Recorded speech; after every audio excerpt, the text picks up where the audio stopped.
Good afternoon, YouTube homesteaders. Tom Fitzgerald with Good Hope Homestead. It's actually a nice day out here today for once. Headed out here to the coop. Gonna give got some scraps. I'm gonna give to the chickens. And yeah, I got the puppies out here with me today. But I'm gonna go ahead and give these scraps to the chickens, and then we're gonna go inside. I'm gonna show you all how to set up this this chick brooder and get it ready for baby chicks. If you stick around to the end of the video, I'm gonna have a surprise for you. But right now, let's get these scraps to these guys because they're hungry and they're waiting. Guys,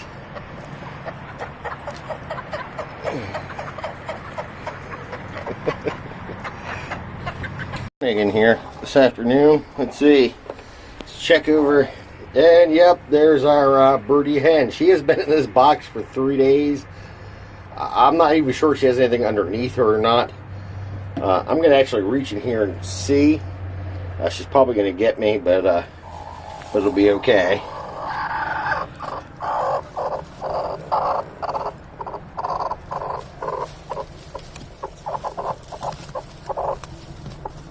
Nope, she actually has nothing underneath her. I'm not quite sure what's going on with her, but she's not pecking at me, but she's not happy that I'm here. So I'm just gonna let her be. I'm not sure why she's gone birdie for, and she's not even laying on anything. And what else do we have? Oh, I got another one here. She's not birdie, she's just laying. And we'll come back and check on her later. Oh, you're done. You're ready to go inside and get a treat now, aren't you? What about you, T? Is you ready to get a treat? All right, let's go inside. Let's go get a treat. There's our brooder. We got it moved into our house. I got it sitting here in the spare room in our house that we don't use for much. Actually, if you watched our first video, you know that we just moved in here recently, and this room has become kind of a catch-me-all and a storage room. I'm not going to show you that because my wife would kill me if I put that on YouTube. But what I'm going to show you is our chick brooder and how we got this, how we're going to set it up. The very first thing you're going to need is you're going to need one of these. This is just a regular heat lamp. You can get these at any of your hardware stores. Ace carries them, Lowe's, Home Depot. You can also get these at Tractor Supply. There is another one that's a little bit better than this, and I have one, but I wasn't able to find it yet. If I can't find it, I'm probably going to just buy a new one.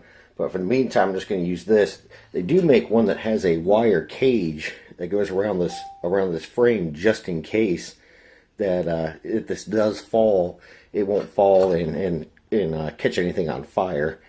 So I am going to go pick one of those up if I can't find my other one. But for sake of shooting this video, I'm going to go ahead and use this one. Next thing you're going to need is the bulb. Now, these two you can pick up at any of your big box stores. I found a good deal on these at Tractor Supply. I was up at Tractor Supply the other day. I was to pick up some feed, and I actually found these in a 2-pack from Tractor Supply, and I paid $9 for one of these, I think from Lowe's or Home Depot. And when I was at Tractor Supply, I don't know if it's a sale or if this is a regular price there, but they actually had a 2-pack for $9. So that was a great deal, so I went ahead and picked up a box of those. It's always good to have an extra just in case one burns out in the middle of the night and you can't get to a store to get another one, so you've got a backup.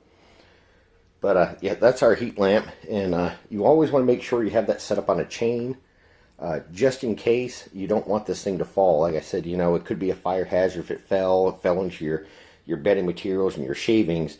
So it's always a good idea to have that secured. I've got ours secured up with a chain, so it's not going to go anywhere. And plus, we'll be able to adjust the height with that. To get our temperature right down here at the bottom of the brooder, which should be about 95 degrees. They say between 90 and 100. I try to keep ours set up right about 95. It's right in the middle. What you're going to need is a waterer and a feeder. Now these I ordered from Amazon, I don't know, about 4 or 5 months ago when we had our Silkies. We got our Silkies, they were still small. So I ordered a small set, and this is what we used for them. When we got them into the coop and the coop done, you know, I got a bigger water and feeder that's in there for them now. Obviously, these weren't big enough. But this is what we're going to use in our brooder. And like I said, I got these from Amazon. I'll put the link up on under the description below. I think they weren't but like 12 or 14 bucks, something like that. They weren't really expensive. They came together as a set. All right, the next thing is you're going to need some bedding material. This is just all natural pine bedding, and I picked this up at Tractor Supply. This also is fairly inexpensive. I think this bag was like $5 or so, and this will be plenty enough to do the brooder in. You want to make sure that what you're using is going to be natural and it's going to be safe for your chickens. This is all natural. Tractor Supply sells it, and it works really good. It's pine. It does really well on absorbing just the moisture from the chickens with the poop and them urinating. It just does really well absorbing the odors. Take all of our pine bedding and go ahead and get that set and pour it in here on the bottom of the brooder.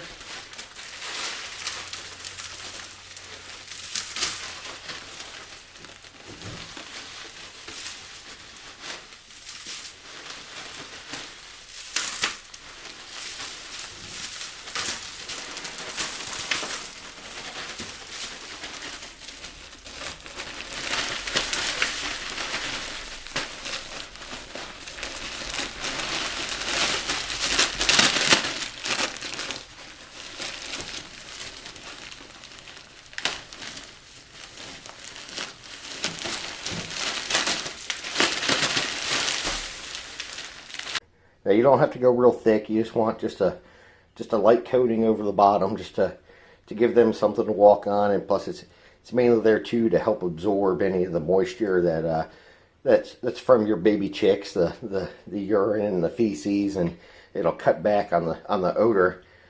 Now, if any of y'all have raised baby chicks before, you know that depending on how many you have, it doesn't take long for them to start stinking. And these were in my house, so I want to make sure I used a good absorbent pine bedding.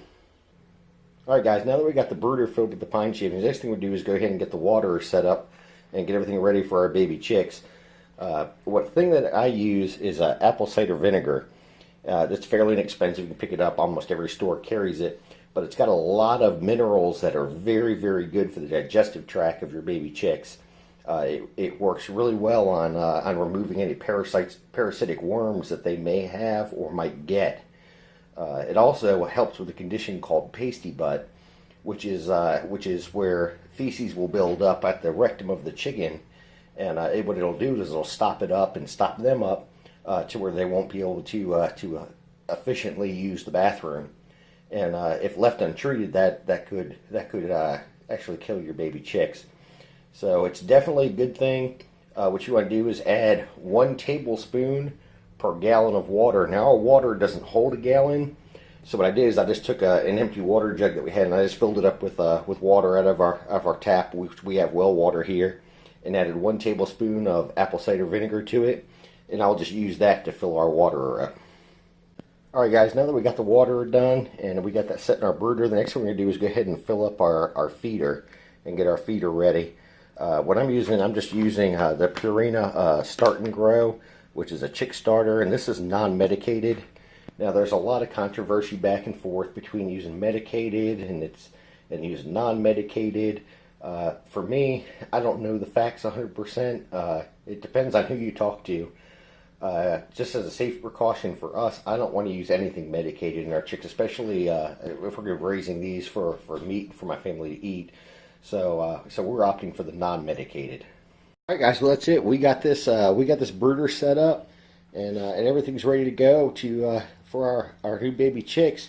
Like I told you in the beginning of the video, I had a little surprise for you guys. And give me a minute, and I'm gonna come back and I'm gonna show you. All right, guys. There it is. Yep, I've got our baby chicks.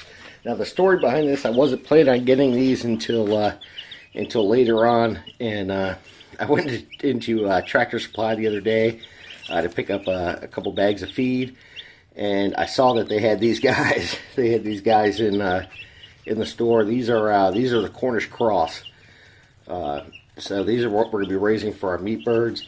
They didn't have very many left by the time I got there, but I was able to get 10 of them. So these are actually, I got these on Friday, and I think they said they were hatched on like Tuesday or Wednesday.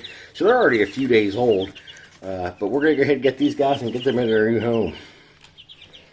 We got all the chicks moved into the brooder, and now they got plenty of room to grow. In about 2.5 weeks, we'll be moving them out of here and putting them into our chicken tractor outside, and they'll be out there for 5 weeks. And by then, that'll put us at the 8-week mark, and they should be ready to process by then. All right, guys. Well, thanks for coming along with us, and I will catch you on the next video. God bless.